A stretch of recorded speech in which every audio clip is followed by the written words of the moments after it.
Dan kalau kita lihat keberadaan santri saat ini dan santri tempo dulu, ya, itu sangat berbeda sekali.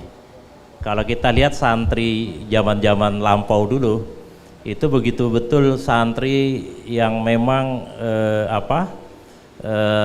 ruhul jihadnya itu sangat luar biasa. Ya, bagaimana kita lihat terjadinya pergolakan di Indonesia dalam melawan penjajah, itu kan diinspirasi oleh semangat juang dari para santri kita pada saat itu di zaman-zaman lampau, dan mereka dengan instruksi para kiainya, Syami'na wa ta'na, sama kiainya, langsung mereka berjihad untuk menegakkan kedaulatan negara kita. Ya, pecah perang Surabaya itu salah satu bagaimana peran santri itu dengan resolusi jihad yang disampaikan oleh Pak Kiai Haji Hasyim Asy'ari, luar biasa menginspirasi dengan komando di lapangan satu Kiai Ibnu Abbas. Jadi luar biasa perjuangan para santri. Oleh karena itulah dari pemerintah dengan melihat perjuangan santri di zaman saat itu, maka pemerintah memberikan suatu penghargaan, ya, dengan diberikannya peringatan sebagai Hari Santri. Itu menunjukkan eksistensi santri berkontribusi nyata juga terhadap keberadaan kemerdekaan negara kita. Dan santri sekarang juga tidak jauh berbeda, hanya perjuangan santri sekarang yang berbeda. Mereka lebih berat tantangannya. Kenapa lebih berat? Karena sudah zaman beralih. Zaman sekarang sudah zaman globalisasi, yang segala sistem, segala sesuatu itu adalah digitalisasi, dan itu disrupsi di mana-mana, dan akibatnya para santri kita sangat tergoda dengan hal-hal yang sifatnya dampak negatif dari sebuah teknologi, ya. Dan tantangan para santri sekarang itu lebih berat karena serbuan daripada informasi yang negatif dari dunia maya itu sangat luar biasa dampaknya. Oleh karena itu kekuatan dari para ustadznya, pengasuh-pengasuh di pesantren, dan Pak Kiainya, pimpinan pesantren, itu sangat memegang peran yang sangat penting sekali. Karena keberadaan mereka di pesantren itu adalah sebagai seorang yang mengayomi para santri, sebagai seorang tua, sahabat, kakak, bahkan saudara, ya. Dan inilah yang kondisi yang sekarang kita lihat, bagaimana para santri kita di zaman saat ini benar-benar tantangan sangat luar biasa. Oleh karena itu hubungan yang sangat baik antara pimpinan pesantren dengan orang tua, ya, dengan stakeholder lainnya sangat penting sekali, dan kami rasakan seperti itu. Bagaimana dengan pesantren Ulul Albab Kota Tarakan itu kami mendapatkan dinamika yang sangat menarik. Karena kalau saya meninjau beberapa pesantren besar Indonesia, misalkan pesantren Sidogiri, pesantren Gontor, kemudian pesantren yang saya kunjungi yang Salafiyah, pesantren yang kitab Darul Ulum, ya, itu dengan santri yang ribuan dan para kiainya yang karismatik, itu sangat bisa mempengaruhi bagaimana para santri itu bisa beradab yang baik. Dan itu kalau saya berkumpul dengan para teman-teman se-Indonesia kemarin di Solo, saya berbicara tentang perkembangan para santri yang akan datang, itu memang dinamikanya berbeda antara di Pulau Jawa dengan di luar Pulau Jawa, khusus Tarakan, karena budaya ini ternyata juga berpengaruh sangat signifikan sekali terhadap perilaku para santri kita. Tapi tidak menjadi kendala, itu adalah suatu perjuangan bagaimana para santri kita itu bisa betul-betul bisa memberikan kontribusi nyata sebagaimana para santri-santri tempo dulu. Mungkin ini pendapat dari saya. Terima kasih. Terima kasih Pak Joko. Ya, pendengar maupun pemirsa dimanapun Anda berada, kita akan lanjut lagi setelah komersial break berikut ini. Pro2 film teman terbaik kamu. Kita bacain dulu postingan teman Pro2. Kali ini ada Mariana yang katanya pengen titip salam buat Mbak Nur yang lagi di Paris. Semangat berjuang ya. Wah, kalau gitu aku puterin lagu spesial buat kamu yang lagi berjuang tapi belum pernah diperjuangkan ya. Oui, allô, excusez-moi. Je suis dehors. Ada Mariana yang katanya pengen titip salam buat Mbak Nur yang lagi di Paris. Semangat berjuang ya. Walah Mar, aku krungu lo salamu. Matur nuwun lo tombo kangen. Tak kirimi salam balik neng TikTok ya. Samo-samo.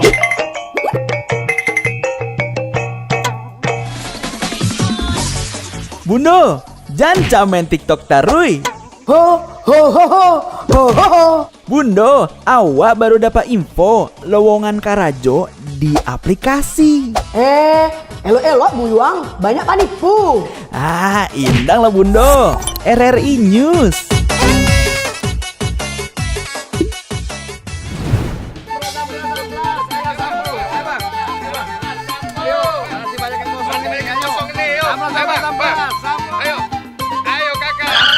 Nyanyi lagu apa kita, Pace? RRI digital saja toh.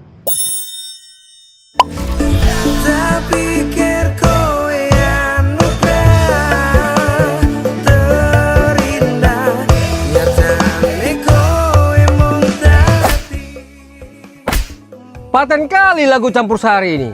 Sesekali jazz lah. Linda, semangat ya manggungnya. Iya dong, kan mau manggung di komunitas.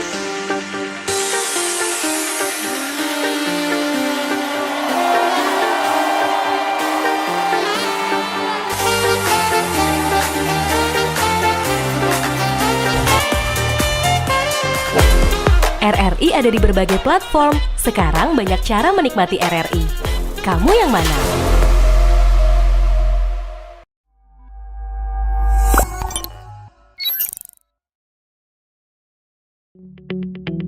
RRI Digital dengan tampilan baru, berbagai konten kolaborasi dari berbagai program nasional, termasuk siaran visual langsung, siaran radio langsung, daftar putar musik, podcast, berita video, dan berbagai fitur interaksi pengguna dalam permainan.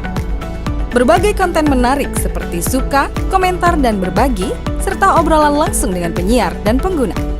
Pesan langsung dan fasilitas obrolan pribadi antara pengguna aplikasi juga tersedia. RRI Digital tersedia di Google Store dan App Store. RRI Digital.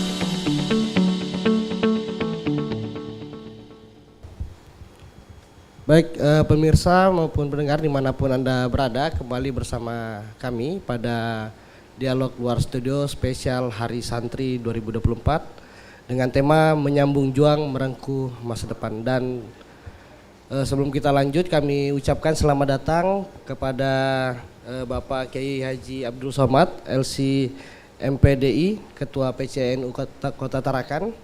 Gimana kabarnya Pak? Alhamdulillah. Baik. Ya, pendengar maupun pemirsa, kami sampaikan kembali bagi Anda yang ingin bergabung pada Dialog Luar Studio edisi spesial Hari Santri 2024 bisa menghubungi di line telepon yang kami sediakan, yaitu di 0853 481 4993. Saya ulangi, di 0853 4811 4993. Dan kami juga mempersilakan kepada adik-adik audiens yang ada di lokasi acara, jika ingin ada yang bertanya pada sesi Dialog Luar Studio ini, kami persilakan juga. Baik, kita lanjut lagi bincang-bincang dengan keempat narasumber kita. Masih seputaran yang tadi Pak, karena Pak Kiai Somad baru datang ini Pak. Pertanyaan yang sama dulu nih Pak, perbedaan santri dulu dan santri saat ini dari pandangan Bapak sendiri Pak. Silakan Pak Kiai. Assalamualaikum warahmatullahi wabarakatuh. Bismillahirrahmanirrahim. Alhamdulillah, salatu wassalamu ala Rasulillah Sayyidina wa Maulana Muhammad ibn Abdullah wa ala alihi wa sahbihi wa mawala. Amma ba'du.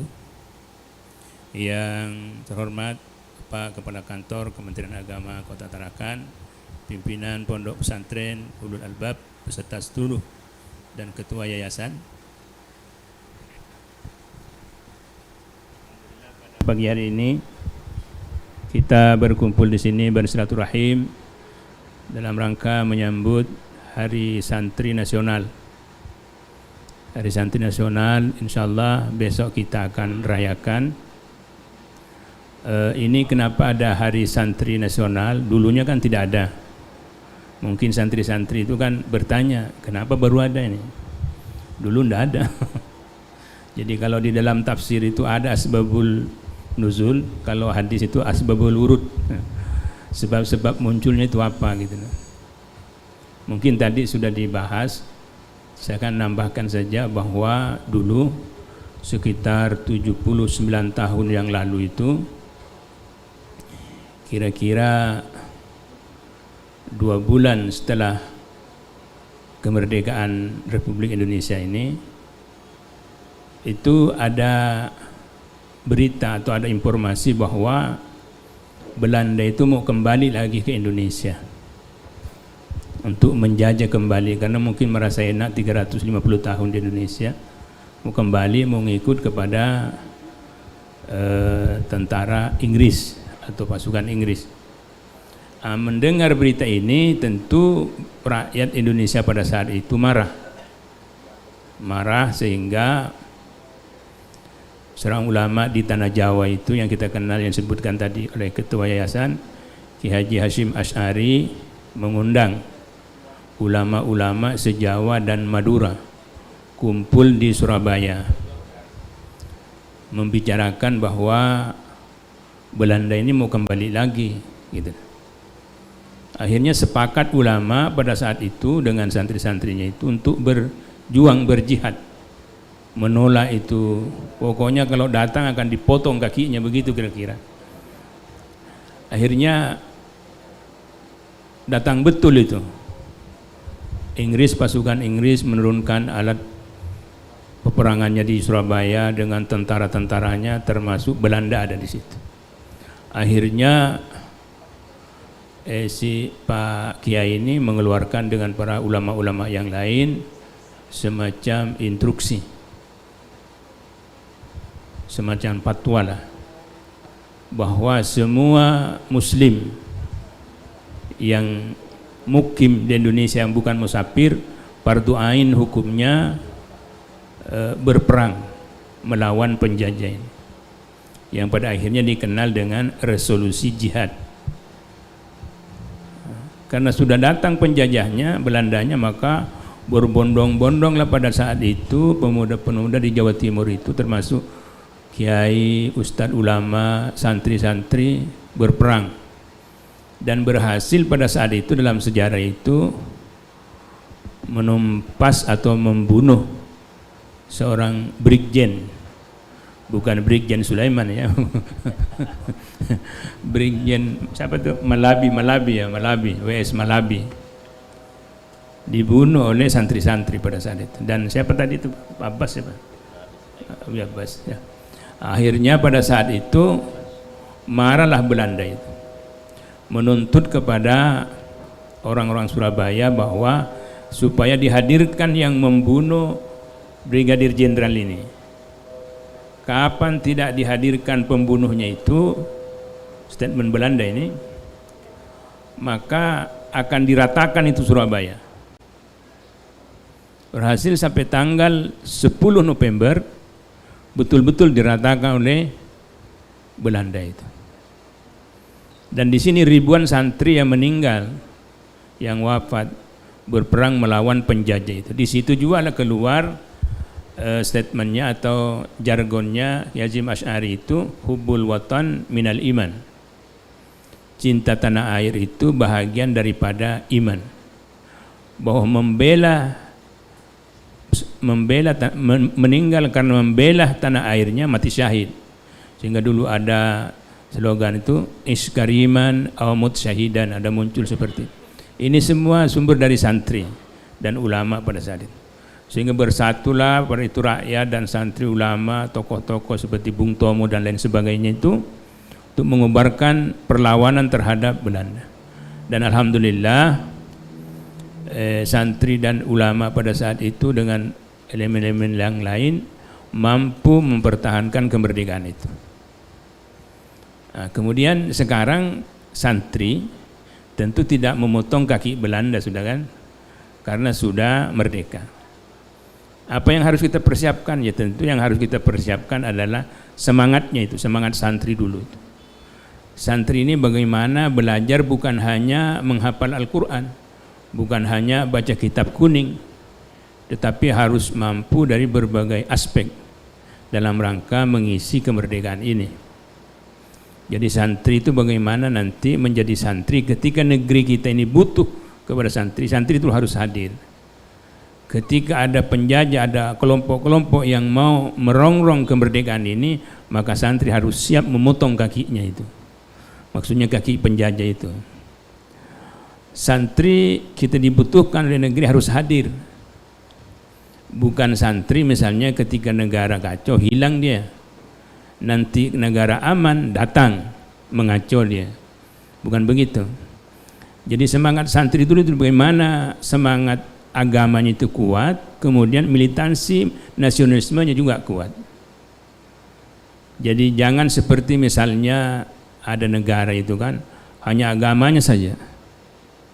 Pejuang itu agamanya satu, tapi dia khianat kepada negaranya. Jangan juga hanya nasionalisme dikuatkan tapi agamanya melempem. Seperti yang terjadi di negara-negara lain misalnya kan. Kita berkaca misalnya di negara di Timur Tengah. Di sana itu rata-rata santri-santrinya atau rakyatnya itu agamanya kuat, tetapi lemah nasionalismenya. Ada yang nasionalismenya kuat, agamanya lemah. Akhirnya semuanya itu hancur. Kita di Indonesia ini sudah dirancang begitu rapi oleh pendiri bangsa ini bagaimana kita kuat di bidang agama, tapi kita tidak mengenyampingkan nasionalisme kita, cinta kepada tanah air. Nah, gitu. Jadi dulu kan ada namanya itu kalau masih berkuasa namanya khilafah. Khilafah kan dulu masih khilafah Utsmani di Turki itu kuat sekali. Cuma pada saat itu ada pengkhianat di lingkungan khilafah itu sehingga khilafah itu akhirnya dibubarkan, bubar. Kemudian seperti yang terjadi sekarang di Turki misalnya kan. Dulu kan di Turki pusatnya itu. Karena adanya khilafah dulu itu kuat, cuma negara-negara muslim yang lain ini diduduki oleh penjajah. Seperti di Indonesia, Belanda. Terus di Mesir itu Perancis. Sudan misalnya Inggris dan lain sebagainya. Sehingga khilafah ini tinggal nama saja waktu di Turki itu. Akhirnya Kemal Atatürk itu membubarkan namanya khilafah ini karena dianggap tidak efektif, dianggap banci gitu, dianggap menghambat dia, menghambat kemajuan. Akhirnya Turki itu tidak sekuler juga, tidak Islami juga pada saat itu. Jadi kita santri sekarang di Indonesia ini santri yang diharapkan bagaimana kuat agamanya, kuat juga nasionalismenya, supaya nanti kita hidup di negara nasional ini mendapat nilai-nilai agama itu. Jangan hanya misalnya nasionalis saja tapi tidak religius gitu. Kan biasa kalau ada pilkada itu kan ada nasionalis religius gitu supaya dipilih gitu. Jadi memang cita-cita kita seperti itu. Jadi kalian santri-santri ini bagaimana mengisi kemerdekaan ini dalam belajar itu jangan hanya satu misalnya bidang pelajaran saja, jangan bercita-cita hanya menjadi imam masjid misalnya. Tapi harus bercita-cita yang lebih lagi. Bagaimana melindungi negeri kita ini? Tentu dengan mempersiapkan diri dengan ilmu pengetahuan. Apalagi di tempat kita ini di Ulul Albab ini saya lihat wah bagus sekali di sini karena seimbang ini, apalagi kiainya ya alhamdulillah. Kemudian ketua yayasannya dan alumni Kementerian Agama yang berkecimpung banyak di situ, ini luar biasa. Saya kira seperti itu. Jadi jangan kita ubah Mungkin dari segi tampilannya berbeda santri dulu dengan sekarang, tapi semangatnya itu yang dulu jangan sampai hilang. Harus militansinya kepada dua tadi itu, agama dan nasionalisme. Hubbul watan minal iman, itu harus dipegang itu. Cinta tanah air itu bahagian daripada iman. Nah, gitu. Karena ada sebagian orang itu, apa itu urusan dunia itu, kita ngaji aja dah. Padahal ini keliru ini. Kita itu santri di Indonesia dilatih bagaimana mengejar dunia demi akhirat. Jangan misalnya ngejar dunia, akhiratnya dilupa, atau ngejar akhirat, dunianya dilupa. Harus seimbang. Nah, seperti itu. Karena kenapa? Karena kita setiap waktu itu berdoa, Rabbana atina fid dunya hasanah wa fil akhirati hasanah. Bagaimana dunia kita bisa bagus kalau negara kacau? Nah, gitu. Maka stabilitas ini harus kita jaga.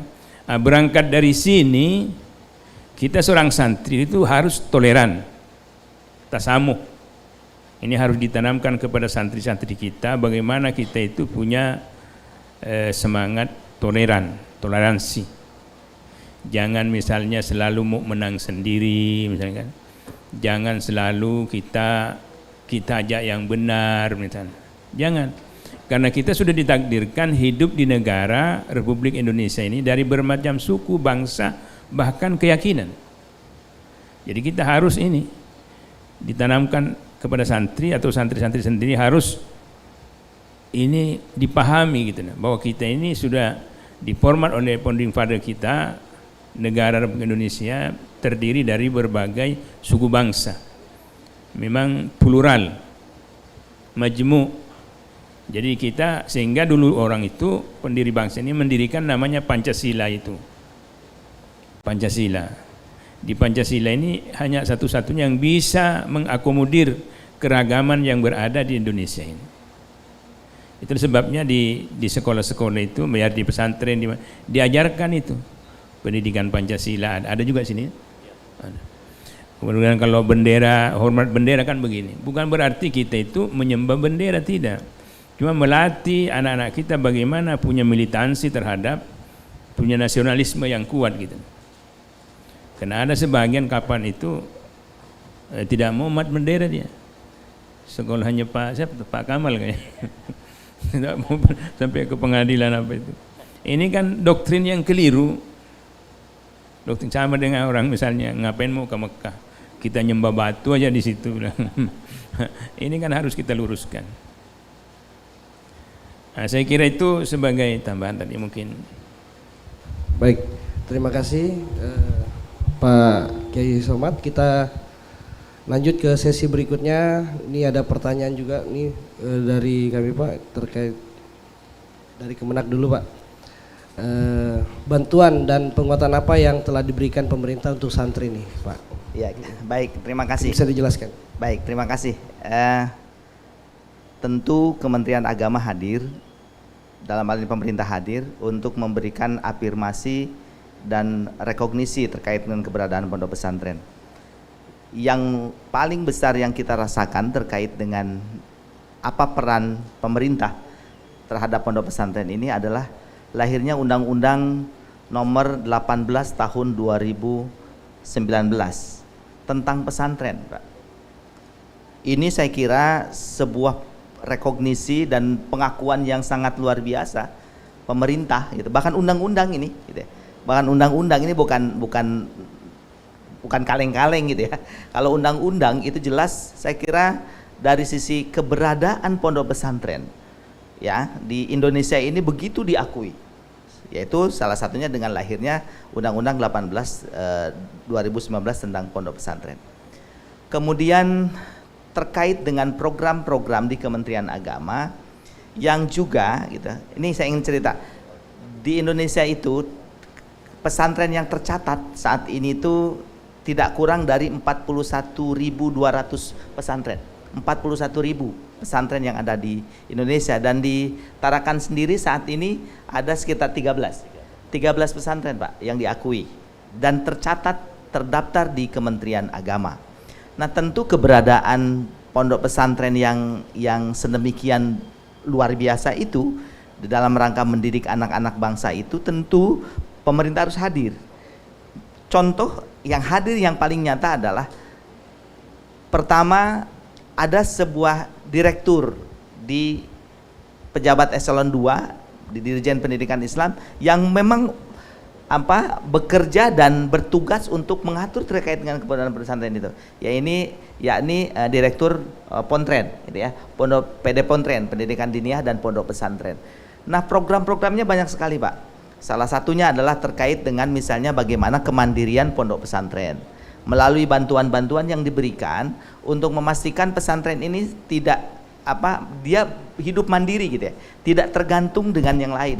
Maka di sana saya kira di pesantren saya kira bapak-bapak ini, Pak Kiai-Kiai ini adalah para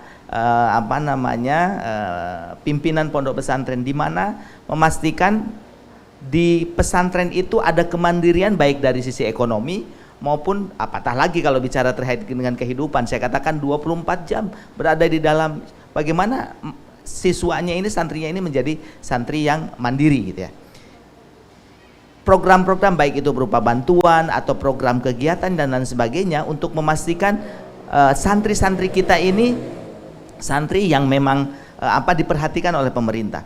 Lulusan-lulusan, bahkan sekarang itu gini ya, kalau ini saya kira untuk CPNS, Pak, pondok pesantren Muadalah gitu ya, universitas yang keluaran pondok pesantren itu sekarang itu BKN mengakui, Pak, mengakui. Itu bukan hanya dari yang ada di Kementerian Agama saja dan di Dinas Pendidikan di pendidikan Kementerian Pendidikan Nasional saja. Pondok pesantren Muadalah, Pak, itu bisa tes CPNS gitu kan, seperti itu. Ini adalah bentuk afirmasi dan pengakuan kita terhadap pemerintah. Belum lagi saya katakan tadi berupa bantuan-bantuan dan lain sebagainya, kemudian beasiswa-beasiswa yang diberikan kepada pondok pesantren ini, pada santri-santri ini, itu dalam rangka, karena satu gini, 2020 sampai dengan 2024 itu ada satu program di Kementerian Agama dan merupakan program prioritas Menteri Agama, yaitu kemandirian pesantren. Memastikan pesantren yang ada di Indonesia ini adalah bisa mandiri, baik itu dari sisi ekonomi, kemudian dari sisi pendidikan, dari sosial dan lain sebagainya. Saya kira itu terkait dengan hadirnya negara, dalam hal ini Kementerian Agama terkait dengan keberadaan pondok pesantren dan santri. Itu, Pak. Terima kasih Pak Sofian. Kita ke Kiai Haji Marsukri.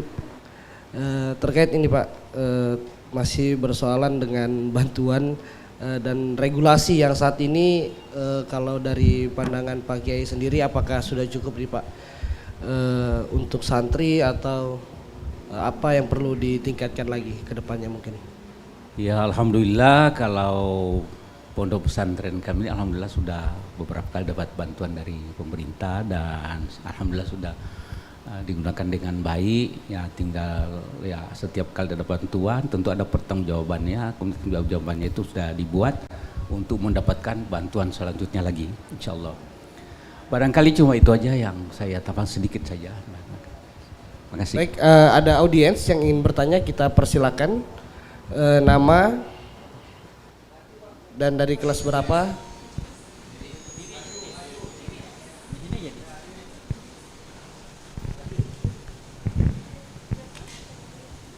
Ya, bagi Anda pemirsa maupun pendengar dimanapun Anda berada yang ingin bergabung pada dialog luar studio edisi spesial Hari Santri 2024 bisa menghubungi di line telepon yang kami sediakan di 085348114993. Baik, sudah ada audiensnya, silakan perkenalkan diri. Assalamualaikum warahmatullahi wabarakatuh. Nama saya Nizar Gasani. Di sini saya akan bertanya, bagaimana supaya kelak setelah lulus bisa melanjutkan ke Timur Tengah? Ya. Itu aja? Ya. Oke, terima kasih. Ya, ada lagi dari audiens yang ingin bertanya, kami persilakan. Tadi dari laki-lakinya, mungkin dari adik-adik perempuannya silakan. Tidak ada? Oke, silakan mau dijawab dari Pak Kemenak dulu. Baik, mohon izin. Ini menarik pertanyaannya ya dari Ananda Nizar ya. Iya. Terima kasih pertanyaannya. Jadi betul, salah satu harapan memang para santri ini bagaimana bisa menimba ilmu di tempatnya ilmu. Dalam hal ini misalnya di Timur Tengah seperti di Mesir, di Madinah, di Mekah dan di Yordan dan lain sebagainya gitu ya. Ini saya kira cita-cita yang sangat luar biasa. Nah, bagaimana agar kita bisa bisa menimba ilmu di sana gitu ya. Yang pertama ya tentu kita harus mempersiapkan diri. Saya kira masuknya Ananda, adik-adik sekalian, anak-anakku sekalian ini ke pesantren itu adalah merupakan langkah awal ya, langkah awal. Tetapi bukan berarti misalnya dari sekolah umum nggak bisa ke sana juga. Tetapi lebih dekat itu adalah tentu dari pondok pesantren kayak model misalnya dari Ulul Albab ini ya.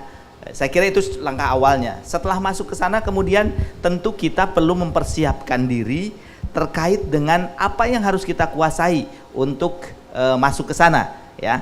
Yang paling utama tentu nih beliau ini Pak Kiai Samad ini kan beliau juga lulusan dari Mesir gitu ya. Dan ini nanti kita akan dengar juga gitu kira-kira trik-trik dan apa dan sebagainya. Penguasaan bahasa saya kira, penguasaan bahasa, kemudian kemampuan dan ilmu-ilmu terkait dengan agama gitu ya, keagamaan di Rosah Islamiyahnya itu perlu diperkuat. Itu dari sisi anak-anakku sekalian ya, bagaimana memperkuat apa yang harus kita persiapkan. Kemudian bagaimana afirmasi Kementerian Agama gitu ya, agar memberikan ruang gitu ya bagi adik-adik sekalian gitu untuk bisa ke Timur Tengah seperti yang diharapkan tadi. Di Kementerian Agama setiap tahun itu ada tes untuk mendapatkan beasiswa di Mesir ya. Ini tolong catat deh, ini penting nih, ada yang berhasrat ke sana gitu. Di Kementerian Agama ada beasiswa yang gitu ya diberikan kepada santrinya tentu melalui proses seleksi dan lain sebagainya agar dia bisa dapat mengenyam pendidikan di Timur Tengah dalam hal ini. Nah, tentu ini kita bisa manfaatkan. Kita bisa manfaatkan dengan sebaik-baiknya. Bahkan para santri pondok pesantren itu salah satu gitu ya untuk ketika akan melanjutkan pendidikan di Timur Tengah itu salah satu yang diperlukan itu, ini saya ingin ceritakan, yaitu berupa rekomendasi dari Kementerian Agama. Kami seringkali saya menandatangani melalui kawan-kawan gitu kan untuk memberikan rekomendasi kepada santri-santri gitu ya yang ingin melanjutkan pendidikan ke sana. Tentu selain Kementerian Agama melalui lembaga-lembaga yang terpercaya yang merupakan saluran atau kanal yang bisa kita gunakan agar kita bisa melanjutkan pendidikan di Timur Tengah ya. Dan ini saya kira sesuatu yang sangat luar biasa, artinya pemerintah juga hadir gitu ya untuk memberikan afirmasi dan keinginan bagi masyarakat kita yang ingin melanjutkan pendidikan di Timur Tengah itu. Terima kasih Pak Sofyan. Kita ke Pak Kiai Haji Somad. Nah, ini pernah sekolah hingga ke Mesir nih Pak. Silakan Pak. Iya, terima kasih. Pertanyaannya tadi bagaimana bisa melanjutkan ke Timur Tengah gitu ya. Ya, kalau melanjutkan ke sana ke Timur Tengah itu cukup bahasa Inggris saja perbaiki atau bahasa Arab bisa itu. Karena Timur Tengah sekarang termasuk Israel itu Timur Tengah juga itu. Israel itu itu Israel itu Timur Tengah. Jadi harus diperjelas pertanyaan apakah mau ke Timur Tengah atau ke Al-Azhar atau ke Madinah gitu kan, ke Sudan gitu. Kalau Timur Tengah itu Israel juga Timur Tengah. Dan banyak yang ke sana sudah. Nah, jadi kalau mau ke Al-Azhar harus hafal Quran, ke Madinah harus hafal Quran. Ya bahasanya ya. Saya mau cerita sedikit karena mungkin saya ke sana itu mungkin berkah saja karena saya selalu sami'na wa ta'na kepada kiai. Jadi waktu ke sana itu saya tidak lewat seleksi, tes tidak. Langsung berangkat sendiri. Jadi teman-teman di sana tuh menganggap saya ini anaknya orang kaya. Karena berangkat sendiri tanpa beasiswa. Jadi semua menjemput saya karena anaknya orang kaya. bawa ke rumahnya, wah ini orang kaya bukan beasiswa ini kan. Sampai di sana dites tentunya, dites. Waktu dites itu ya Al-Quran lah, karena di sana itu kalau mau masuk kuliah sudah dianggap hafal Quran sudah. Nah, tetapi banyak yang kuliah itu gagal, ternyata Qurannya tidak hafal, akhirnya dites. Saya dites pada waktu itu, yang mengetes saya itu seorang doktor tunanetra, tidak melihat. Jadi beliau itu mengatakan begini, dari mana nak bilang kan kalau bahasa kita itu. Saya dari Indonesia Pak Dokter. Oh, saya dengar Indonesia itu 90% Muslim ya. Betul Pak Dokter. Wah kalau begitu kau harus hafal Quran tuh bilang. Saya bilang kenapa? Aku bilang betul tadi harus hafal Quran. Saya bilang enggak, karena begini katanya, kalau kau pulang pasti kau jadi mubalik. Kalau jadi mubalik syaratnya harus hafal Quran. Jadi saya bilang waktu itu di sana Pak Dokter banyak mubalik tidak hafal Quran. Oh itu kadzab, pembohong itu dia bilang begitu beliau. Jadi kalau ada mubalik tidak hafal Quran, pembohong dia bilang begitu dokter. Coba kau hafal. Yang mana Pak Dokter? Terserah kau lah, pokoknya aku mau mendengar hafalanmu. Karena saya disuruh memilih pada waktu itu, saya hafal juz 3, kan hafalan saya itu kan dari juz amma 27, 28, 29 hafalan dari atas. Ini di sana tesnya dari bawah. Tidak ada hafal sama sekali. Jadi saya menghafal tilkar rusulu itu dengan harapan di situ itu ada ayat kursi agak panjang. Jadi sampai Allahu la ilaha illa huwal hayyul qayyum. Saya pakai lagu-lagunya Muammar.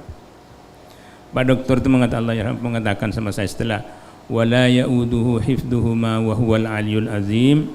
Saya begini-begini sudah, kalau tidak di stop ini la ikrah ini tidak nyambung sudah begini. Betul-betul itu memang berkah barangkali dari para kiai, doa-doa kiai. Langsung bilang dokter, Masya Allah, masalah najahta. Kau lulus nak, lulus. Langsung ditempel itu di depan Fakultas Syariah wal Kanun di situ, nama saya di Indonesia. Jadi semua teman tuh lihat. Saya langsung diterima di semester 6. Yang harusnya itu kan semester 1. Karena menurut dokter ini bagus Qurannya, hafalannya bagus. Padahal itu saja yang saya hafal. Nah, jadi jangan putus asa anakku yang ada niatmu ke sana, belajar saja, perbaiki. Karena memang ke Al-Azhar itu Quran harus hafal. Iya bahasa Arab. Kalau teman-teman kita yang dari Gontor itu sampai ke sana itu ya ke toko-toko langsung kayak orang Arab dia, karena memang bahasanya Gontor begitu. Tapi kalau tidak hafal Quran tetap juga tidak lolos. Harus hafal Quran. Nah, saya kira seperti itu. Apalagi ini masih muda-muda, masih banyak waktu untuk menghafal Al-Quran. Saya kira di sini pada Pak Kiai di sini yang membimbing kalian, insya Allah bisa itu. Dan jangan tanggung-tanggung kalau mau ke sana. Jangan ke Israel, ke Al-Azhar atau ke Madinah. Di sini kayaknya jurusannya Madinah kalau dari dulu Madinah. Di Madinah itu kelebihannya di sana itu tekstual. Kalau di Madinah itu, coba lihat yang lulusan Madinah itu, pokoknya apa yang dibilang hadis itulah, tidak ada dia tekstual. Kalau di Al-Azhar itu kontekstual dia, mirip-mirip di sini lah di Indonesia ini. Bisa analisanya itu. Kalau di Madinah itu hafalannya. Jadi beda kalau kita lihat di YouTube itu baru ceramah saja, saya sudah tahu saya itu. Oh ini dari Madinah. Oh ini dari Kairo Al-Azhar. Al-Azhar itu kan moderat. Bagus ke sana, moderat dia. Yang digaungkan oleh Menteri Agama kan moderasi beragama itu. Moderat itu artinya dia tidak miring ke kanan, tidak miring ke kiri. Karena sekarang itu banyak yang miring ke kanan itu yang jadi ekstrim dia. Banyak yang miring ke kiri jadi liberal dia. Tidak ada yang tidak boleh semua. Yang miring kiri. Yang kita ini ingin bagaimana santri ini menjadi santri yang wasatiyah, yang tengah-tengah, yang memang itu Islam yang benar itu ya, yang tengah-tengah, tidak miring kanan tapi tengah-tengah. Pak Kiai, kita potong dulu karena menindaklanjuti himbauan dari Kementerian Pendayaguna Aparatur Negara dan Reformasi Birokrasi Guna meningkatkan rasa kebangsaan dan cinta tanah air, saatnya kita dengarkan lagu kebangsaan Indonesia Raya. Baik, untuk para hadirin semuanya dimohon berdiri.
Baik, hadirin dipersilakan duduk kembali.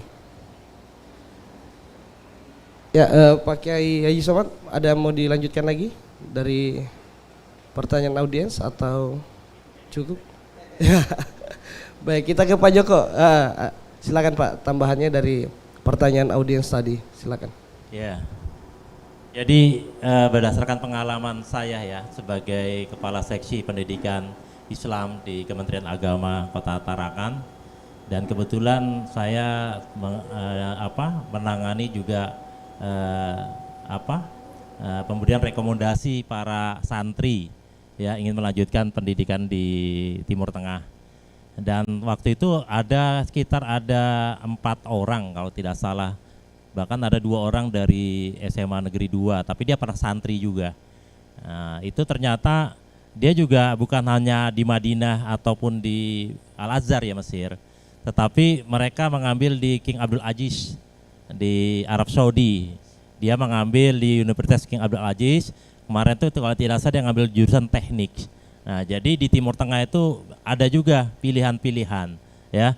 Jadi nanti bisa ada perlengkapan syarat-syarat apa yang dibutuhkan untuk bisa melanjutkan studi ke Timur Tengah itu ada. Jadi nanti dari syarat-syarat yang dilengkapi itu nanti dari Kementerian Agama itu akan bisa memberikan rekomendasi. Yang penting apa dikatakan oleh Pak Kiai Abdul Somad tadi, bahwasannya perkuat kemampuan di bahasa asing tadi, bahasa Inggris maupun bahasa Arab ya. Itu yang harus diperkuat ya.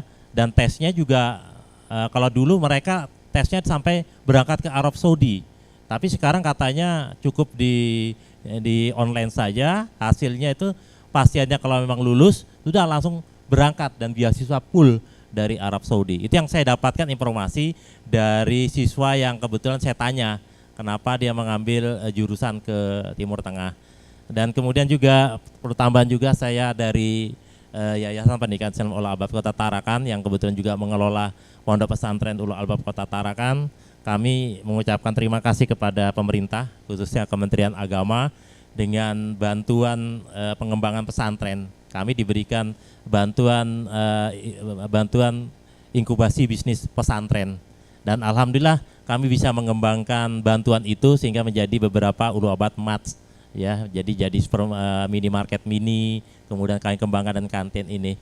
Dan ini hal yang sangat kami harapkan sebenarnya dari seluruh pondok pesantren yang ada di Kota Tarakan. Memang bantuan-bantuan stimulus yang seperti inilah yang bisa kembali menggairahkan pondok pesantren untuk bisa mencari fundraising ya, jadi sumber-sumber pendanaan yang dapat bisa membantu operasional dari pondok pesantren itu sendiri. Oleh karena itu kami mengucapkan terima kasih yang sebesar-besarnya dari Kementerian Agama ya, yang selama ini bisa memberikan bantuan, dan banyak lagi dari pemerintah. Baru-baru ini kami mendapatkan bantuan sanitasi lingkungan ya, 8 unit toilet dengan tempat wudhunya, dan ini wujud bahwasannya pemerintah itu sangat peduli sekali terhadap pondok pesantren. Mungkin ini yang dari tambahan dari saya, Pak. Terima kasih.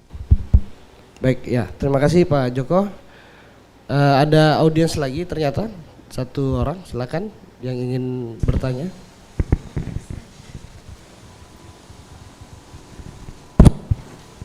Assalamualaikum warahmatullahi wabarakatuh. Waalaikumsalam warahmatullahi wabarakatuh. Perkenalkan, nama saya Imamatul Khairiyah Asyifa. Saya ingin bertanya, bagaimana upaya dari Kemenak untuk menangkis isu-isu teroris kepada pondok pesantren? Terima kasih. Ya, terima kasih. Silakan duduk kembali. Kita dari Pak Kiai Haji Marzuk, silakan Pak, mungkin pertanyaan dari adik kita tadi. Ini yang menjawab ini. Ya alhamdulillah, untuk menanggulangi hal itu, isu-isu ya radikal atau terorisme itu, ya kita selalu memberikan yang seperti kata Kiai tadi, yaitu Islam wasati ya Ustadz ya, Islam rahmatan lil alamin. Dia itu berada di tengah-tengah, tidak ke kanan juga tidak ke kiri. Kalau ke kanan itu yang ekstrim, kemudian ke kiri itu ya tadi liberal itu. Olehnya kita bagaimana untuk membuktikan itu, ya kita ajarkan kepada anak-anak kita ini bahwa Islam itu diturunkan rahmatan lil alamin, yaitu sayang kepada semua, bukan pada manusia saja. Olehnya saya mau memberikan kajian-kajian itu tadi di dalam kitab yang kita antaranya itu irhamu mamfil ardi yarhamkum mamfis sama. Sayangilah yang di bumi, pasti kamu akan disayangi oleh yang di langit. Jadi ajaran kasih sayang itulah ya, kita tidak menanamkan itu ya ajaran-ajaran yang seperti menyalahkan orang lain, dia saja yang benar, sehingga orang yang tidak benar itu wajib diperangi, bahkan macam-macam lah, gampang mengangkat tangan bid'ah, ini masuk neraka, mereka saja yang masuk surga. Kita ini adalah agama rahmatan lil alamin, dan Islam itu mengajar seperti itu. Jangan kita berpecah belah, tapi kita bersatu. Segala sesuatu yang membuat kita berpecah belah, maka itu kita hindari, saling menyalahkan, mau benar sendiri. Barangkali itu aja tambahan dari saya. Terima kasih. Baik, kita ke Pak Sofyan, silakan Pak. Baik, terima kasih. Ya, pertanyaannya menarik, benar. Jadi kadang-kadang dilihat bahwa fenomena kenapa sih terorisme ini biasanya lahir dari pesantren gitu ya. Kan begitu ya. Ini saya paham pertanyaannya itu, kok biasanya katanya terorisme itu lahir dari pondok pesantren. Baik, apa yang dilakukan oleh Kementerian Agama di dalam rangka memastikan bahwa pendidikan di pondok pesantren itu adalah terbebas dari paham-paham radikalisme, liberalisme yang intoleran, bahkan sampai dengan terorisme gitu ya. Yang kami lakukan tentu begini, ketika masyarakat, lembaga atau yayasan ingin mendirikan pondok pesantren, maka sebelum kami mengeluarkan ijob atau izin operasional ya pondok pesantren itu, maka kami lakukan penelitian yang mendalam ya. Dipastikan dulu apakah ajarannya itu adalah ajaran yang menyimpang gitu ya. Kita lihat kurikulum yang akan diajarkannya. Kemudian juga dilihat apakah, mohon maaf nih, para kiainya ini apakah dia kaum moderat gitu ya, atau kaum radikal gitu kan, atau kaum liberal gitu. Betul Pak. Dan itu buat kami adalah kami coba untuk melihat profilingnya dari para kiai dan lain sebagainya. Begitupun dengan kurikulum yang akan diajarkan di sana. Karena kan berawal dari situ ya. Kemudian setelah kami yakini bahwa dari sisi kurikulumnya, kemudian kiai dan pengajarnya adalah tidak terpapar misalnya paham-paham yang terorisme gitu kan, maka kami berikanlah rekomendasi untuk pendiriannya. Dalam hal ini adalah izin operasionalnya, kan seperti itu. Nah, setelah itu berjalan, tentu kami tidak lepas begitu saja.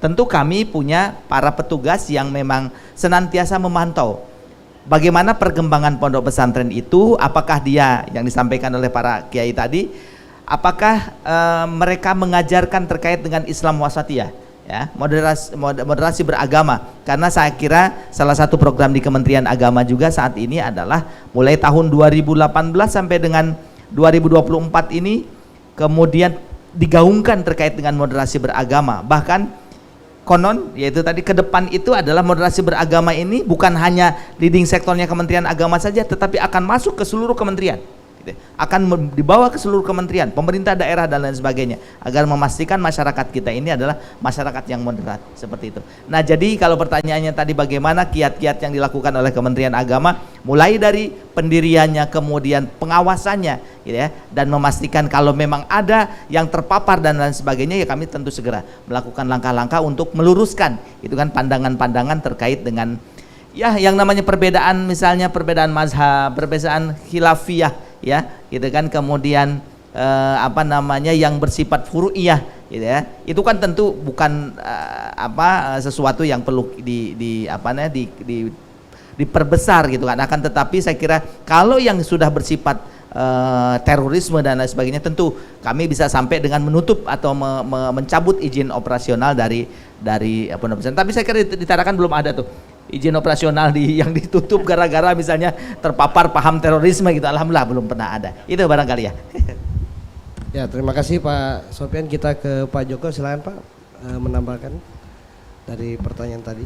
Ya, saya rasa sudah cukup jelas ya apa disampaikan oleh Pak Kiai, pimpinan Pondok Pesantren Nurul Albaq, kemudian disampaikan oleh Kepala Kantor Kementerian Agama Kota Tarakan, dan memang hal yang kita tidak inginkan sebagaimana disampaikan tadi adalah timbul-timbul benih-benih yang sifatnya membuat kegaduhan secara nasional, ya, terorisme misalkan. Itu kita harapkan tidak ada di pondok pesantren yang ada di Kota Tarakan. Karena pengalaman saya pembinaan rutin di pesantren, saya jumpai dari pesantren yang ada itu memang kita selektif.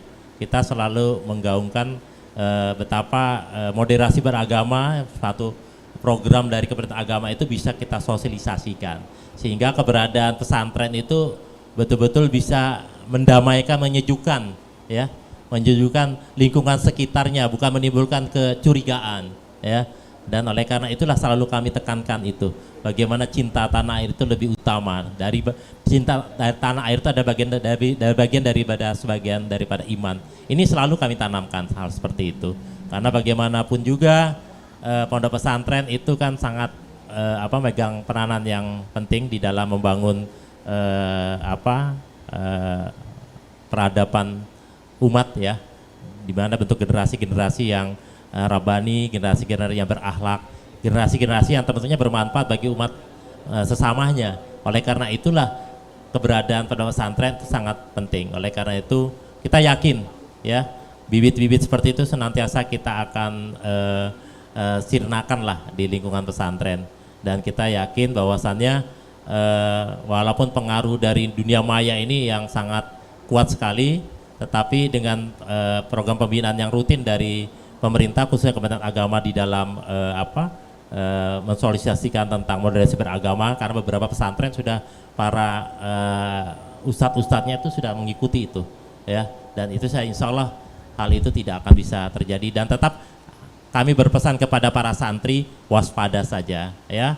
Ya, bagaimanapun juga Anda berada di Indonesia dengan apa yang dikatakan Pak Kiai Samad tadi, dengan multi etnis, keberagaman, ya, beragaman dari suku bangsa yang berbeda-beda, tetap satu kita, ya, tetap namanya Indonesia. Apalagi kalau kita lihat pidatonya Presiden yang terbaru Prabowo, luar biasa bagaimana mengatakan kita harus bersatu, ya, untuk bisa sama-sama bagaimana membangun negeri ini menjadi negeri yang adil, makmur dan sejahtera. Dan kita harapkan seperti itulah sebenarnya keberadaan daripada Anda semua, anak-anakku sekalian, para santri, menjadi santri-santri yang betul-betul ya, betul-betul bisa memberikan kontribusi yang nyata bagi pembangunan negara kita. Mungkin yang dapat saya kuatkan. Terima kasih. Terima kasih Pak Joko. Ya, pendengar dan pemirsa, melihat waktu menandakan akan berakhirnya dialog luar studio spesial Hari Santri 2024 dengan tema menyambung juang merangkum masa depan. Namun sebelum kita tutup, ada closing statement dari masing-masing narasumber. Kita dari Pak Kiai Haji Somad dulu Pak, silakan Pak closing statementnya terkait tema kita pada pagi hari ini, silakan. Terima kasih. Jadi tadi sudah sempurna disampaikan oleh dari Pak Kiai dan narasumber yang lain. Intinya itu kita di pesantren atau santri ini harus bagaimana mengisi otak kita, otak kalian itu dengan ilmu yang sesuai dengan konteks kekinian. Kemudian santri itu seperti pertanyaan tadi itu kan, saya kaget itu pertanyaan tadi itu, bagaimana menangkal isu pesantren itu sarang teroris gitu ya. Karena memang faktanya selama ini ada seperti itu. Rata-rata yang ekstrim itu adalah kalau kita pelajari, mereka itu adalah pegiat-pegiat agama yang pemahaman agamanya itu sempit, tanpa harus melihat realitas sosial yang ada. Pokoknya kalau agama mengatakan kulil haqqa walau kana murra, seenaknya sudah ngomong dia. Tidak peduli orang itu pahit atau apa, karena perintah agama kata dia. Padahal bukan begitu maksudnya. Nah, jadi itulah kalian diajari oleh para ustadz, para kiai. Makanya kalian itu harus sami'na wa ata'na kepada kiainya. Insya Allah tidak akan kemasukan itu. Kayak Pak Kiai kita tadi itu luar biasa sejuknya. Jadi sami'na wa ata'na saja. Karena yang terjadi itu yang kita ikuti, ekstremis-ekstremis yang ada itu, dia itu hanya memahami agama terlalu sempit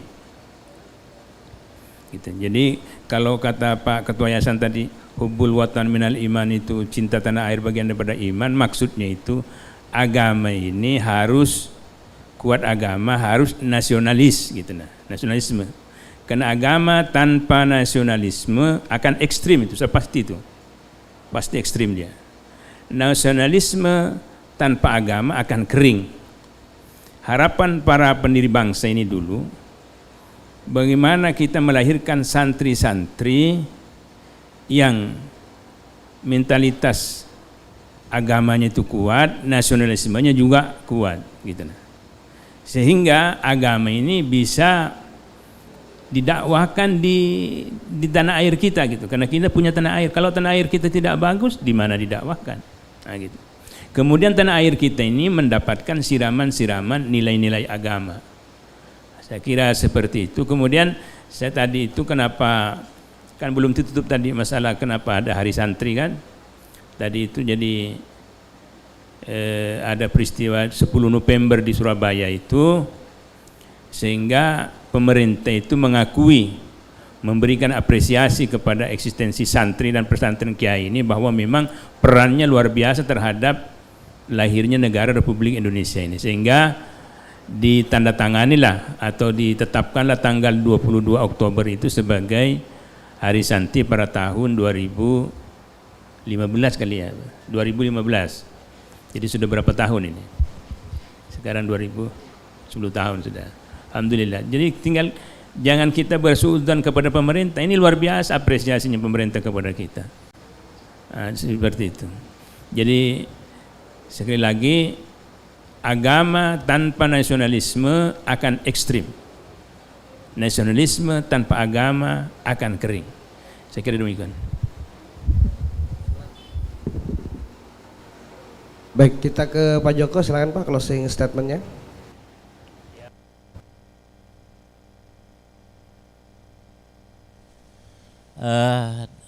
Sangat jelas ya apa yang disampaikan oleh Pak Kiai Abdul Samad tadi, bagaimana keberadaan para santri adalah sebagai generasi-generasi yang tentunya senantiasa mencintai tanah airnya.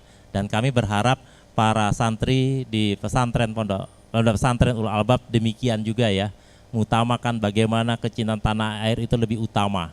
Dan tentunya kami juga berharap ya, kami dari pengelola pendidikan Islam Ulul Albab itu berharap bahwa anak-anak semua yang bersekolah di tempat kami ini ya, yang mondok di tempat kami ini ya, ialah bagaimana kami membuat mereka menjadi anak-anak yang bahagia. Karena santri yang bahagia tentunya akan membawa dampak yang sangat signifikan terhadap kemajuan-kemajuan mereka dalam hal prestasi belajar mereka, dalam hal kedisiplinan mereka, dalam hal ketekunan mereka, dalam hal kerajinan mereka, dan dalam hal segala apapun juga. Karena dengan kebahagiaan itulah insya Allah segala sesuatunya akan dapat berjalan dengan baik ya, sesuai dengan harapan kita semua. Ini yang dapat kami sampaikan. Semoga anak-anak santri pesantren Ulul Albab senantiasa dirahmati dan diridhai Allah, menjadi generasi-generasi yang berilmu, generasi yang berakhlak, dan tentunya memberikan yang terbaik bagi pembangunan negara kita ke depan insya Allah. Pada Andalah semua letak ya, Andalah generasi-generasi emas di tahun 2045 yang diharapkan bisa terbentuk insya Allah. Yang penting apa yang dikata Pak Kiai tadi, semangat belajar terus ya, karena tugas kalian adalah belajar, belajar, dan belajar. Insya Allah Allah akan mudahkan. Demikian, terima kasih. Terima kasih Pak Haji Joko. Kita ke Pak Haji Sofyan, silakan Pak. Baik, terima kasih. Ada yang menarik dari tema Hari Santri 2024 yang juga menjadi topik bahasan kita, yakni menyambung juang, merengkuh masa depan, kira-kira seperti itu.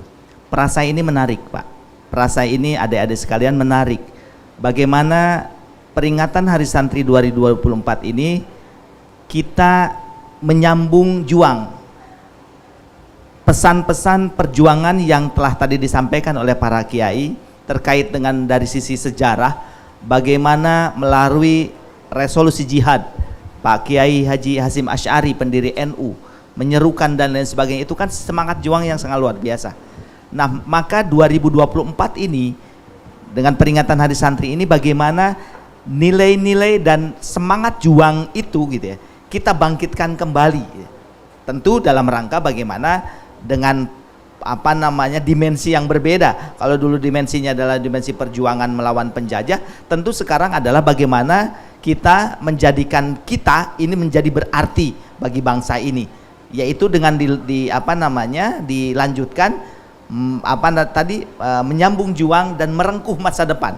Adik-adik sekalian, masa depan adik-adik sekalian ini kan berada di tangan adik-adik sekalian. Para santri ini adalah dipastikan gitu ya, bahwa pilihan untuk masuk ke pesantren itu adalah pilihan yang tepat bagi adik-adik sekalian. Pilihan yang tepat karena dia juga menjanjikan masa depan yang tidak kalah mentereng dibandingkan dengan pendidikan yang lainnya ya. Maka saya kira dengan tema merengkuh masa depan tersebut, bagaimana upaya yang dilakukan oleh adik-adik sekalian para santri ini di seluruh Indonesia, wabil khusus di Kota Tarakan ini juga dia ketika dia melaksanakan pendidikan di pesantren, masa depannya juga akan terjaga. Sekali lagi, stigma yang mengatakan pondok pesantren adalah hanya belajar terkait dengan agama kita hilangkan, karena pada faktanya di pesantren juga tidak hanya sekedar bicara masalah agama, tetapi masalah pendidikan umum. Bahkan saya kira santri ada yang pernah jadi presiden, betul Pak? Gus Dur ya. Kemudian ada yang pernah jadi wakil presiden, betul? Pak Kiai Ma'ruf Amin itu kan santri gitu. Yang jadi menteri banyak sekali gitu ya. Banyak sekali gitu kan yang santri menjadi pemimpin negara di berbagai lembaga pendidikan dan lain sebagainya. Pastikan bahwa memang pilihan Anda masuk ke pesantren ini adalah pilihan terbaik, dan di situ ada masa depan saudara. Di situ ada masa depan saudara yang bisa saudara perjuangkan. Dunia dapat, akhirat apalagi gitu kan kalau di pesantren itu. Itu barangkali yang dapat sampaikan. Baik, terima kasih. Terima kasih Pak Haji Sofyan. Kita ke Pak Kiai Marzuq, silakan Pak. Closing statementnya. Ya, terima kasih. Anak-anak santri ini mereka pagi hari belajar yang biasa, mengikuti pelajaran umum, kemudian mereka setelah itu kegiatan ke pesantrenan mereka. Saya cuma mengutip di sini moto ya dari santri, santri sehat Indonesia kuat. Nah, jadi jaga kesehatan ya, supaya kita ini kuat, jaga kesehatan, jangan sampai ya macam-macam, termasuk merokok itu tidak termasuk itu merusak kesehatannya, jangan sampailah tersentuh rokoknya, supaya Indonesia kuat. Kemudian santri siaga jiwa raga, jadi siap berjuang, santri siap berjuang, santri siaga jiwa raga. Ini moto-moto yang setiap memperingati hari santri ini. Kemudian jihad santri jayakan negeri, ya, jihad santri jayakan negeri. Jadi kita ini berjihad untuk supaya negeri kita ini jaya, makmur, sentosa ya, adil makmur kata Pak Prabowo kemarin. Ya baldatun, thayyibatun, warabun gopur. Cuma ada nggak enaknya itu di situ. Ya terima kasih. Wassalamualaikum warahmatullahi wabarakatuh. Waalaikumsalam warahmatullahi wabarakatuh. Ya baik, itu tadi closing statement dari keempat narasumber kita yang menandakan berakhirnya dialog luar studio spesial Hari Santri 2024. Dan saya Kristofan beserta kerabat kerja yang bertugas mohon undur diri. Bila topik wal hidayah, wassalamualaikum warahmatullahi wabarakatuh. Selamat pagi.